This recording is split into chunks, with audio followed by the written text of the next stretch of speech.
टिप्पणी हमने सुनी माननीय राष्ट्रीय अध्यक्ष जी की माता जी पर, जो टिप्पणी की, जो अभी इस दुनिया में है भी नहीं, उन पर टिप्पणी की, तो उसमें माननीय राष्ट्रीय अध्यक्ष जी का आपने वीडियो भी देखा होगा। बड़ा इमोशनल वीडियो था। जो एक बेटे का माँ के प्रति प्यार होना चाहिए वो साफ उसमें दिखाई दे रहा था। तो उसी सब चीज से हमें बड़ा दुख हुआ और हमें लगा कि ऐसे लगातार माननीय राष्ट्रीय अध्यक्ष जी पर टिप्पणी की जा रही है। बीजेपी के लोग लगातार माननीय राष्ट्रीय अध्यक्ष जी के परिवार पे जो है टिप्पणी कर रहे हैं इस तरह का, तो हमें लगा कुछ करना चाहिए। तो बहुत ही है, अब एक गमछा हमेशा याद रहता है और ये मैं इसे डाल के ही रखता हूँ हमेशा। आपने फोटो भी देखे होंगे, शादी ब्याह जहां भी जाऊंगा ये गमछा हमेशा मेरे साथ रहेगा। लेकिन मेरा मन ये था कि जब मैं समाजवादी पार्टी में हूं तो हर पल दूसरा अगर व्यक्ति मुझे देखे तो ये सोचे कि ये गौरव चौधरी समाजवादी पार्टी वाला।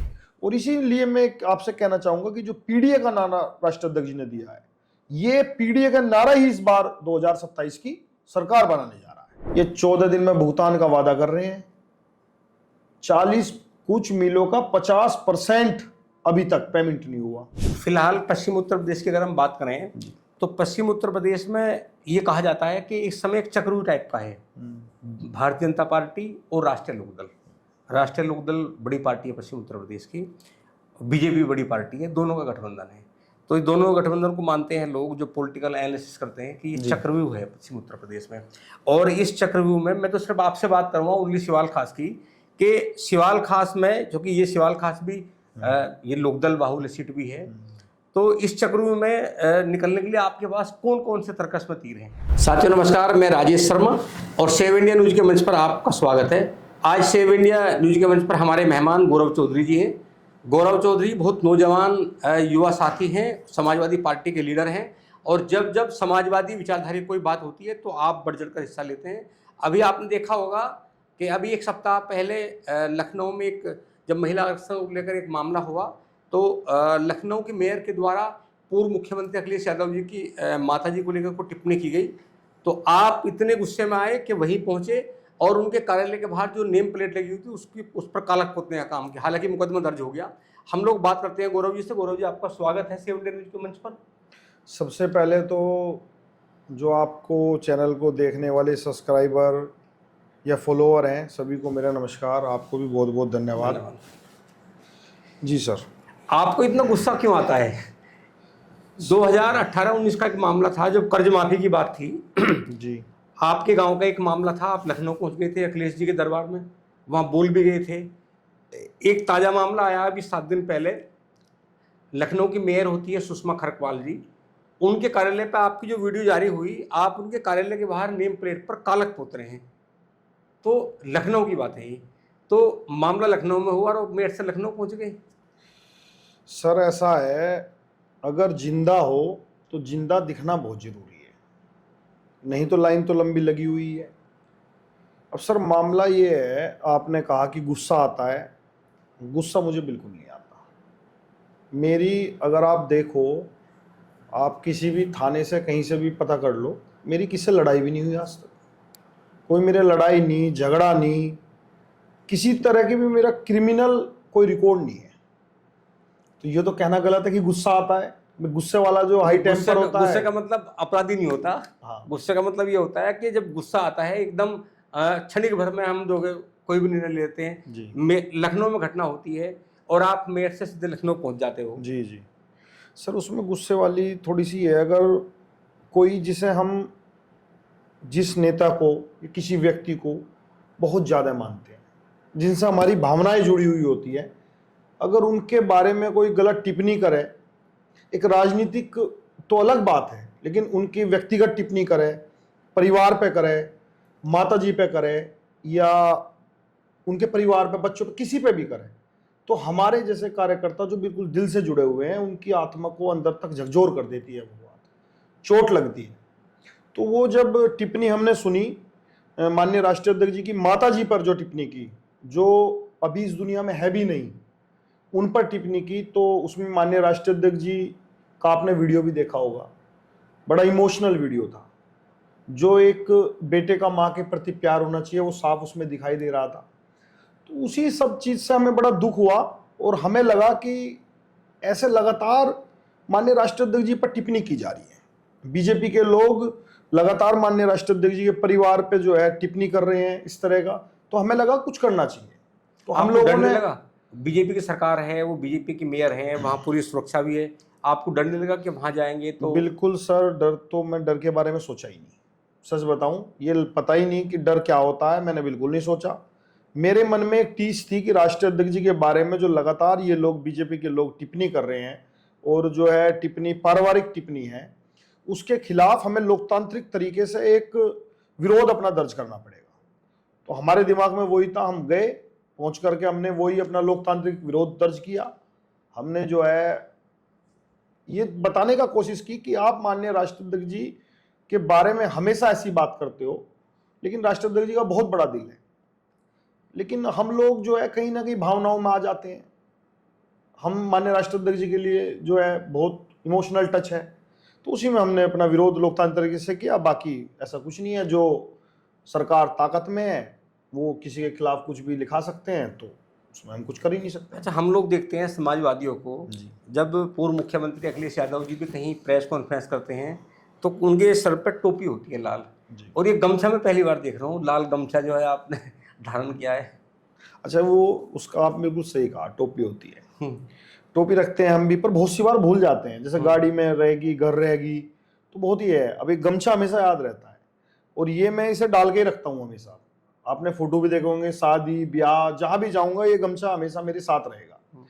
ये दो चीजें हैं, तो लाल रंग क्रांतिकारी कलर है ही, और दूसरा जो है इससे क्या प्रतीत है कि हम समाजवादी पार्टी के कार्यकर्ता हैं, और हम केवल जब पार्टी के प्रोग्राम में जाएं तभी हम टोपी लगा ली या दिखा दिया कि हम, लेकिन मेरा मन ये था कि जब मैं समाजवादी पार्टी में हूं तो हर पल दूसरा अगर व्यक्ति मुझे देखे तो ये सोचे कि ये गौरव चौधरी समाजवादी पार्टी वाला।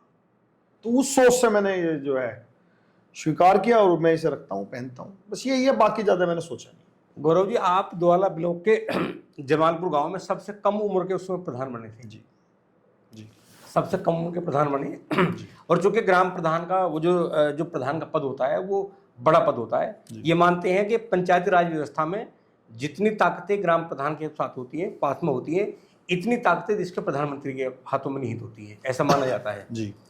तो क्या प्लान है आपका? प्रधान बने, आप लगातार दौड़ते हो, तो सिवाल खास विधानसभा में आप लगातार घूमते हैं, लगातार काम कर रहे हैं, तो मन है कि सिवाल खास से चुनाव लड़ना है? बिल्कुल मन है, और हम लोग 1 साल से ऊपर हो गया लगातार घूम भी रहे हैं, तैयारी कर रहे हैं, और सबके हर व्यक्ति के दुख दर्द में पहुंचने की कोशिश करते हैं, पता चलता है। और लगातार हमारा एक यही है कि अगर हम राजनीति कर रहे हैं तो कम से कम जो मुद्दा है समाज का उसे जरूर उठाएं, और अगर हम लोकतंत्र में अपनी आवाज नहीं उठा सकते तो मैं समझता हूं वो राजनीति लायक नहीं है वो इंसान। लोकतंत्र में विपक्ष में रह के हम पे है क्या? एक आवाज ही तो है। अगर हम इसे भी बुलंद नहीं कर सकते, हम अपनी आवाज नहीं उठा सकते, तो वो राजनीतिक व्यक्ति हो ही नहीं सकता, मेरा ये मानना है। क्योंकि हमें अगर जनता की लड़ाई लड़नी है, लोगों की सेवा करनी है, उनकी आवाज हमारी आवाज है ना, तभी तो हम लड़ पाएंगे। तो मेरा मकसद यही है कि लोगों के दुख दर्द में पहुंचूं और उनकी आवाज मेरी आवाज बने। मेरठ में जो समाजवादी के बड़े नेता हैं, विधायक भी हैं, पूर्व मंत्री रहे हैं, क्या उनसे कहीं उनका संरक्षण है आपको? रिश्ते कैसे हैं आपके उनसे? संरक्षण तो नहीं, लेकिन हाँ रिश्ते की मैं आपसे बताऊं बात। हमारे जिले के भाई जो वरिष्ठ नेता हैं, पूर्व मंत्री माननीय शाहिद मंजूर साहब, उन्हें देख के हम लोग सीख रहे हैं कि इंसान को जमीन पे कैसे रहना चाहिए, कैसे सेवा करनी चाहिए, और कैसे अपना व्यवहार अच्छे से अच्छा, जैसे आप लोगों के बीच ज्यादा जाओगे, ज्यादा पहुंचोगे, तो अपना व्यवहार कितना अच्छा रखना है। आपको पता है लगातार विधायक रहे हैं, उनके घर में पहले से ही जो है एमएलए पिताजी भी थे, मंजूर साहब कई बार विधायक रहे। जी, उनसे यही सीखने को मिलता है कि अपना आचरण व्यवहार बड़ा अच्छा रखो। और दूसरे हमारे विधायक अतुल प्रधान जी हैं, आपको पता ही है, संघर्षशील हैं, क्रांतिकारी नेता हैं, सब लोग बोलते हैं, और उनसे हमें ये सीखने को मिलता है कि आपको जो कोई बात है वो कितनी मजबूती से उठानी है, कैसे लड़ाई लड़नी है, गरीब की आवाज कैसे बनना है, संघर्ष उनसे सीखने को मिलता है। शिवाल खास में आपके सामने बाधाएं क्या कौन कौन सी हैं? शिवाल खास में बाधाएं यही हैं कि जो गरीब लोग हैं, गरीब लोगों की जो समस्या है, उसे समस्या को कैसे उठाएं, क्या दिक्कत परेशानी, और उन लोगों को जोड़े पार्टी से। जो दूसरी कास्ट है उन्हें भी जोड़े। जो लोग वही जो माननीय राष्ट्राध्यक्ष जी का पीडीए का नारा है, तो पीडीए के हिसाब से लोगों को जोड़ने का हम लोग काम कर रहे हैं।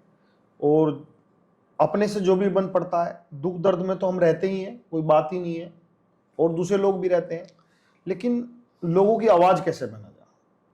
कोई हम अगर किसी के घर गए हैं तो उसे ये महसूस ना हो, उसे वो अपने आप को छोटा महसूस ना करे। तो हम अगर किसी गरीब के घर भी जाते हैं तो उसके जैसे हो जाते हैं कि जैसा वो ऐसे ही हम, उसकी समस्या तब पता चलेगी। फिलहाल पश्चिम उत्तर प्रदेश की अगर हम बात करें तो पश्चिम उत्तर प्रदेश में ये कहा जाता है कि इस समय एक चक्रू टाइप का है, भारतीय जनता पार्टी और राष्ट्रीय लोकदल। राष्ट्रीय लोकदल बड़ी पार्टी है पश्चिम उत्तर प्रदेश की, बीजेपी बड़ी पार्टी है, दोनों का गठबंधन है। तो ये दोनों गठबंधन को मानते हैं लोग, जो पॉलिटिकल एनालिसिस करते हैं कि ये चक्रव्यूह है पश्चिम उत्तर प्रदेश में। और इस चक्रव्यूह में मैं तो सिर्फ आपसे बात करूँगा ओनली शिवाल खास की, कि शिवाल खास में, जो कि ये शिवाल खास भी ये लोकदल बाहुल्य सीट भी है, तो इस चक्रव्यूह में निकलने के लिए आपके पास कौन कौन से तर्कस में तीर हैं? सर, इस बार जो है जनता ने मन बना रखा है कि जो है समाजवादी पार्टी को सत्ता में लाना है, क्योंकि लोगों ने वो 2012 से 17 वाला कार्यकाल माननीय राष्ट्राध्यक्ष जी ने देखा है। तो सबको पता है कि जो विकास का एजेंडा है, जो काम करने का है, वो माननीय राष्ट्राध्यक्ष श्री अखिलेश यादव जी से बेहतर कोई जानता नहीं है। तमाम काम उस समय जितने बिजली घर लगे, जो आज बिजली की अच्छी व्यवस्था है, वो माननीय राष्ट्राध्यक्ष जी ने कराए, और एक्सप्रेस वे बनवाए। आपकी बराबर में जो रोड जारी है शामली बाईपास, ये भी तभी बनी। तो ऐसे बहुत काम उन्होंने किए जनता के, जो सीधे जनता को जिससे फायदा हुआ। और रही बात, आप शिवाल खास की बात कर रहे हैं, मेरा फिर वही कहना है कि हमारा मकसद केवल ये है कि पीडीए के लोगों को जोड़ना, उस पर हम काम कर रहे हैं। और ये मेरा विश्वास है, जैसे हम अतुल प्रधान जी को देख रहे हैं, उनकी विधानसभा में उनने वो काम किया है पीडीए को जोड़ने वाला। बहुत लोग जो तबके बीजेपी के साथ थे, वो उन्होंने मेहनत करके उनके पास जा करके उनकी समस्याएं सुन करके अपने साथ जोड़ लिया। ये तो आप मानते हैं। तो वैसे ही वही तरीका हम लोग अपना रहे हैं कि उन लोगों तक पहुंचा जाए जो व्यक्ति कहीं ना कहीं बीजेपी को वोट पीछे से दे के आ रहा है, तो उसकी सुनवाई कोई कर नहीं रहा। वोट तो बीजेपी में दे रहा था, लेकिन उसके पास बीजेपी का कोई व्यक्ति नहीं पहुंचता, ना उसकी कोई सुनवाई करता। अब हमारा मन ये है कि हम उन तक पहुंच रहे हैं, उन्हें पहुंच करके उन्हें अच्छा लग रहा है कि भाई ठीक है, ये हमारे आ रहे हैं, हमारे काम को तैयार है, काम जो बस किया वो कर भी रहे हैं, विपक्ष में जो कर सकते हैं। तो वो लोग अब जुड़ रहे हैं। और इसीलिए मैं आपसे कहना चाहूंगा कि जो पीडीए का नारा राष्ट्राध्यक्ष जी ने दिया है, ये पीडीए का नारा ही इस बार 2027 की सरकार बनाने जा रहा है। जब कॉलेज में जाते हैं, पढ़ते हैं, बहुत सारे सपने होते हैं कि एक का सपना ये होता है कि वो पढ़ के अधिकारी बनना है, एक सपना होता है कि हमें पॉलिटिकल लीडर बनना है, कुछ सपना होता है कि और दूसरे क्षेत्र में आगे बनना है, अधिवक्ता बनना है, और दूसरे बहुत सारे फील्ड हैं। आपका क्या सपना था जब आप पढ़ते थे? मेरा सपना जब मैं पढ़ता था यही था कि अब अच्छी गाड़ियां चल रही हो, 2-3 रुतबा हो, सब लोग माने, मतलब जो बचपन में होता है, और गनर हो, ये हो, वो हो। देखो ये सच है, ये बात, ये सपने होते हैं बिल्कुल। लेकिन जैसे जैसे अब हम राजनीति में आए हैं, तो अब वो सपना रहा नहीं।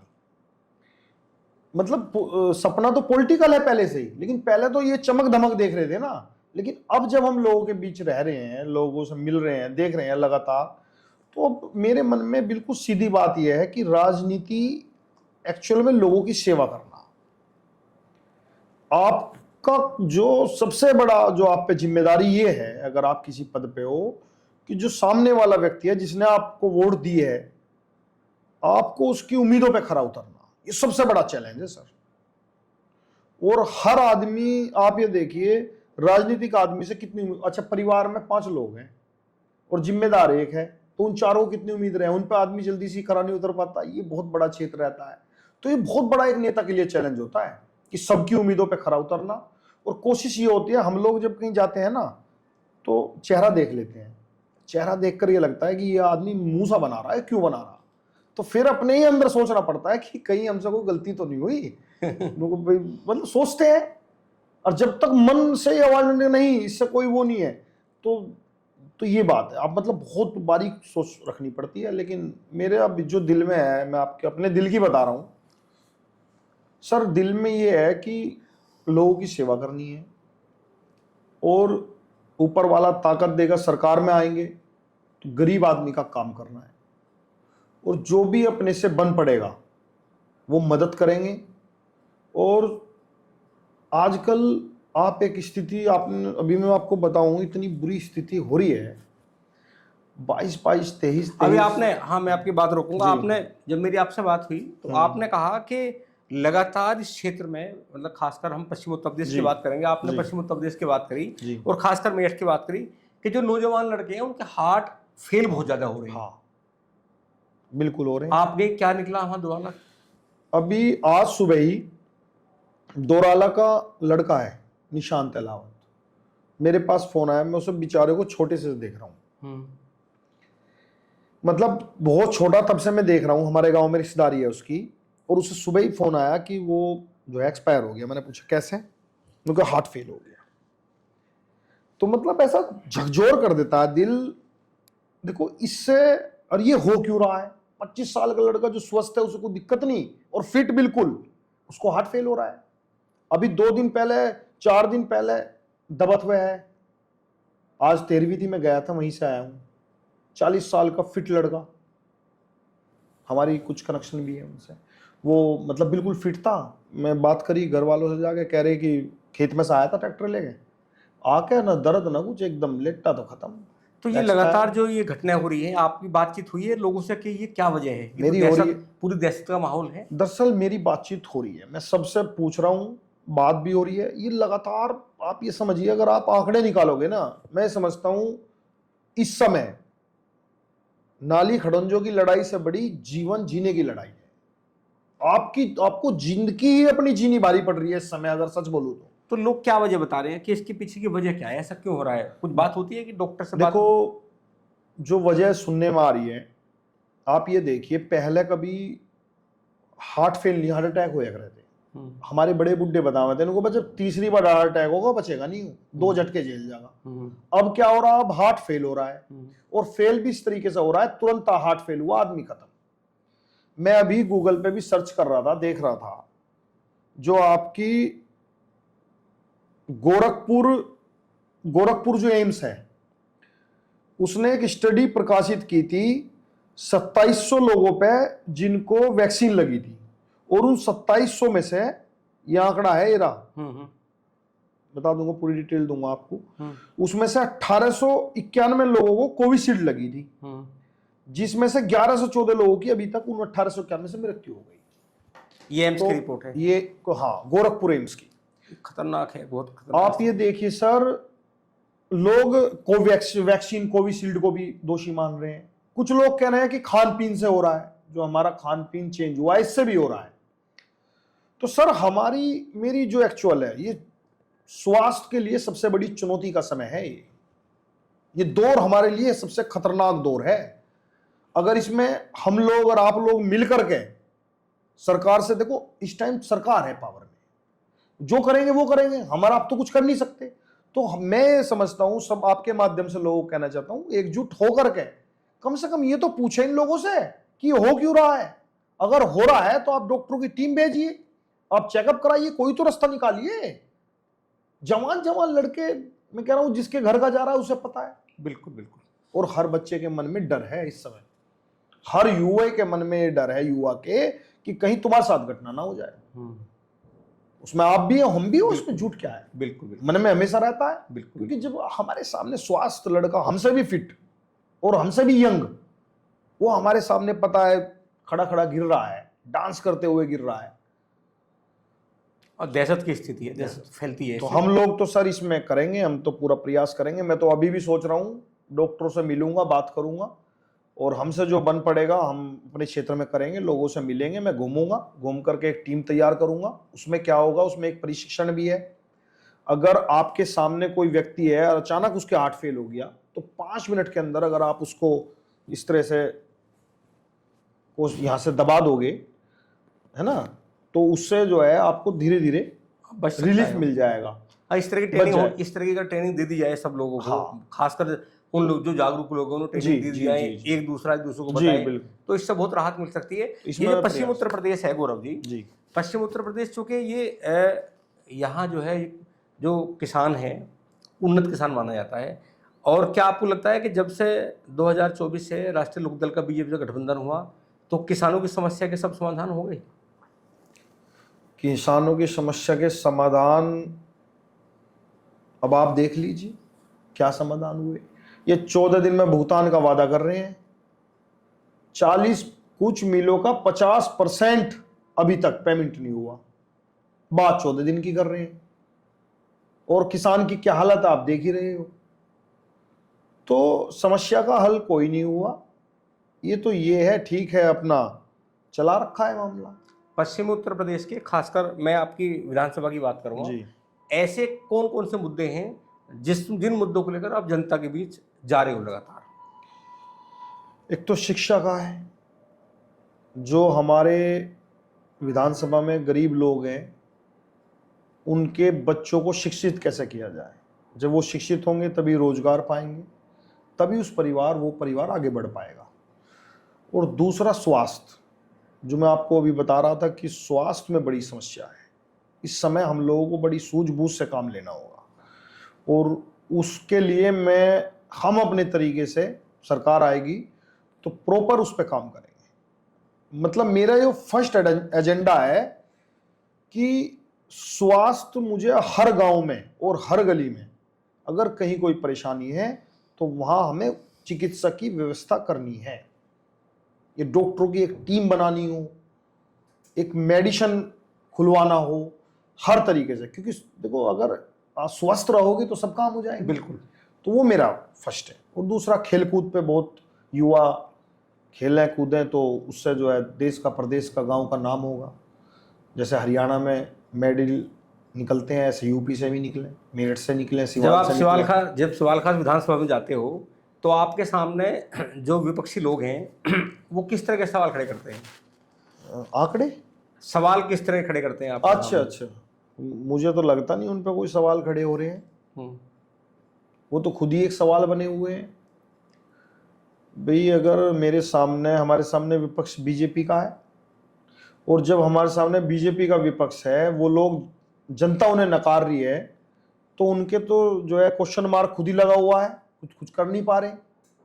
तो लोगों को अब उनसे उम्मीद है नहीं। लोगों को हमारे माननीय राष्ट्रीय अध्यक्ष श्री अखिलेश यादव जी से उम्मीद है, उनके नेतृत्व पर विश्वास है, और सब लोग हमारे साथ आ रहे हैं।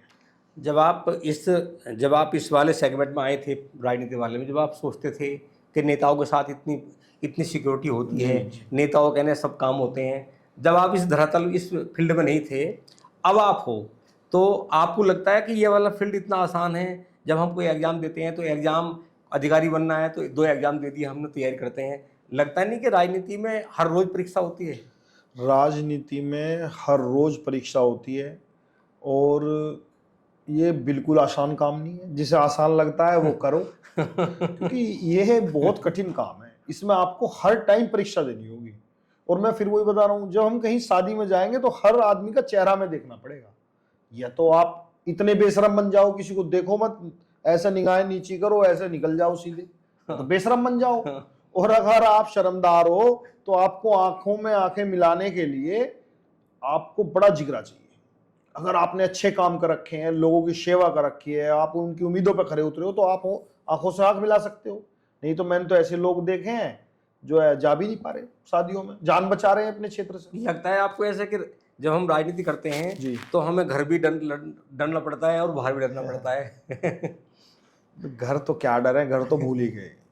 सच्ची बात यह है, जब राजनीति करने वाला आदमी जब सुबह पहले तो आँख खुलते ही फ्रेश होने से पहले ये सोचना पड़ेगा जाना कहाँ कहाँ है। और मैं तो ये समझता हूँ जब जाते हैं बाथरूम में, निकलते हैं तो फ़ोन में यही देखना पड़ता है पहले जाना कहाँ कहाँ है, कोई जगह छूट ना जाए। अगर किसी ने व्यक्ति ने फ़ोन कर रखा है विशेष, और अगर वहाँ जा नहीं पाएंगे तो उससे आंखें कैसे मिलाएंगे, ये सबसे बड़ी चिंता है।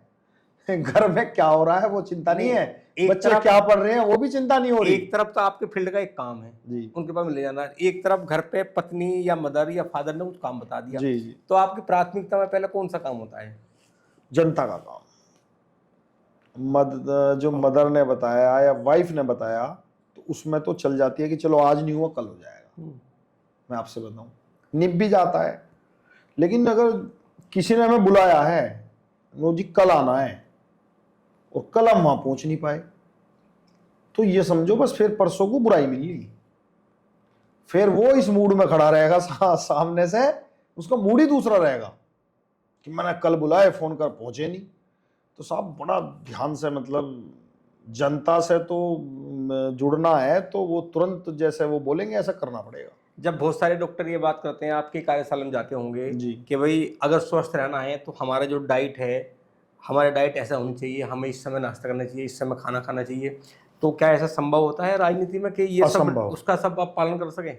अगर कोई सच में जन सेवा कर रहा है, जनता की सेवा कर रहा है, तो वो तो डाइट का पालन कर ही नहीं सकता। डाइट तो छोड़ ही दो आप, भाई आप किसी के घर गए और सामने वाला बड़े सम्मान से आपको कोल्ड ड्रिंक लेकर आएगा, सम्मान कर रहा है तो आप पियोगे। और फिर आप दूसरे घर गए, वहां की चाय, तो आप ही ने भी एक ठंडा गिलास कोल्ड ड्रिंक का पिया, अगला एक कप चाय गर्म पीनी पड़ेगी, तो बताओ कैसे स्वास्थ्य का ध्यान रख लोगे। तो पेट में तो जो है मामला बनना ही है गर्म गर्म सर्दी वाला, लेकिन आप मना नहीं कर सकते। देखो मेरे से तो होती नहीं, अगर कोई प्यार से मेरे लिए कुछ लेकर आ रहा है ना तो मैं तो मना कर नहीं सकता। मुझे तो मेरी तबीयत भी खराब हो जाए तो भी मैं जो है ठीक है भैया। क्या ऐसा कि कुछ बार हुआ आपके साथ में जी कि इधर आपको एक आमंत्रण हुआ, तो कहीं पूजा का आमंत्रण है कि आपको कथा में आना है, पता चला कि उसी दिन कोई ऐसी कोई दर्दनाक घटना होगी, आपको वहाँ जाना पड़ता है, तो ऐसा कभी हुआ है कि पहले आप कहीं मौत में जा रहे हो, उसके बाद फिर कथा में जा रहे हो, तो ऐसा मौका मिला कि भाई जैसे मानते हैं आध्यात्मिक में कि भाई अगर कहीं आप कि डेथ में चले गए तो नहा के फिर पूजा में जाओगे, ऐसा कभी हुआ कि फिर नहाए हो जब पूजा में गए हो? सब ऐसा बहुत होता है, ऐसा भी होता है, ये तो है, ये तो होता ही होता है। भाई हवन में आए हम अभी सुबह, हवन होने के बाद तुरंत जो है मौत में पहुंच गए, मौत में पहुंच के जो है वो होने के बाद वहां से निकलते ही दावत में पहुंच गए, शादी में सगाई में पहुंच गए। तो ऐसे तो बहुत हैं कि भाई आप मौत में से निकले तो जो है आप मीठा नहीं खा सकते हो, हमें तो रसगुल्ले खाने पड़े जाके तुरंत निकल के वहां से। भाई शादी में पहुंच गया, आपके सामने कोई लेकर आएगा, रात मतलब कोई मौत हुई, मौत से आने के बाद आपको शादी में जाना है, वहां पहुंच गए, वहां कुछ लेकर आ गया आपके सामने, खाना है मिठाई या कुछ, तो आपको खाना तो पड़ेगा ही ना। तो वो तो अब ये रोज का है, एक तरफ दुख भी है, उसी दिन दुख में भी है और उसी दिन खुशी में भी है, बताओ क्या करें। राष्ट्रीय अध्यक्ष जी से इस मामले में बात हुई है कि शिवाल खास में चुनाव लड़ना है इस बार? बिल्कुल, राष्ट्रीय अध्यक्ष जी से तो हमने तो अपनी तरफ से बोल ही रखा है कि वहाँ लग रहे हैं, मेहनत कर रहे हैं। लोगों ने भी बोला है, हर गांव में हमारी ऐसा कोई जाट का गांव ही नहीं है हमारे समाज का, जाट समाज का, जिसमें हमारी रिश्तेदारी ना हो, तो सब लोग साथ भी हैं और सबने मीटिंग करके बोला भी है कि ठीक है तुम मेहनत करो, हम तेरे साथ हैं, ठीक है ना। और मुस्लिम समाज भी पूरा हमारे साथ है, और शर्मा जी हों और जो है और त्यागी जी और भी तमाम लोग जो हैं हमारे साथ हैं। गुलाम मोहम्मद जी को लेकर क्या लग रहा है आपको? गुलाम मोहम्मद जी तो जो है लोकदल में ही, वो तो लोकदल से लड़ रहे हैं चुनाव, जो हमें सुनने में आ रहा है। वो तो भाई उनकी पार्टी की बात है, लेकिन जैसे बात कभी हो जाती है सुन लेते हैं, तो ये गुलाम मोहम्मद जी तो ये कह रहे हैं कि मैं तो लोकदल से चुनाव लड़ रहा हूँ।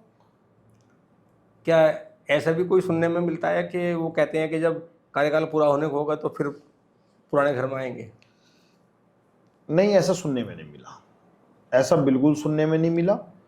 और हाँ, ये जरूर सुनने में मिला है कि जब एमएलसी की वोट पड़ रही थी और लोकदल का बीजेपी से गठबंधन हो रहा था, तो उस टाइम पे गुलाम मोहम्मद से कोई वादा हुआ था और चंदन चौहान जी जो सांसद है कि आपको हमारे साथ रहना है, बदले में हम आपको चुनाव लड़ाएंगे।